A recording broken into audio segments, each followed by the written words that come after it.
Everyone, এখন অনেক রাত হয়ে গেছে, রাত প্রায় 2 বাজতে গেছে। তো এখন ভালো তোমার সঙ্গে একটা জিনিস শেয়ার করি। সেটা হচ্ছে কালকে আগে 14ই এপ্রিল, কালকে 15ই এপ্রিল, কালকে হচ্ছে নববর্ষ বাঙালি। তো নববর্ষে আমরা যেটা দেখে এসেছি ছোটো থেকে, যে নতুন জামা কাপড় আমরা পরে সেদিন ঘুরতে ঘুরতে বেরোই, যাই হোক নতুন জামা কাপড় করতে হয়। তো প্রতি বছরের মতো আমার শ্বশুর মানে বিয়ের আগে থেকে শুরু করে বিয়ের আগের বছরও নববর্ষ, এবছরও মোট এই নিয়ে 5 বছর হলো নববর্ষতে বাবা জামা এনে দেয়। তো প্রতি বছর আমি যেটা করি, এবছর তো তাই করেছি। বাবা ঠিক 2টো করে নিয়ে আসে, তার মধ্যে থেকে একটা করে আমি নেবো আর একটা বাবা রিটার্ন নিয়ে যাবে। আর প্রতি বছর আমি যেটা করি, আনার পর দেখা যায় 2টো করেই আমাকে ভালো লাগে, বাবা আমাকে 2টোই দিয়ে দেয়, বা আমার যে 2টো হলো না আমি 2টোই নিয়ে নিই। প্রতি বছরের একই জিনিস, তো এবছর ঠিক তাই হয়েছে। তো চলো তোমাদেরকে 2টো চুড়িদার দেখাই, তারপর বলছি।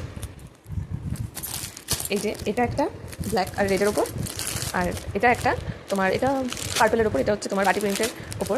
তো দুটো এনেছে, দুটো এনেই দুটোই যখন আমি পড়েছি, আমার আর আমার শাশুড়ির এটা বেশি পছন্দ হয়েছে, আর এটা বাবার বেশি পছন্দ। তো ওই দুটোই পরে দেখার পর বাবা বলছে ঠিক আছে তাহলে তুই দুটোই নিয়ে নে, দুটোই ভালো লাগছে।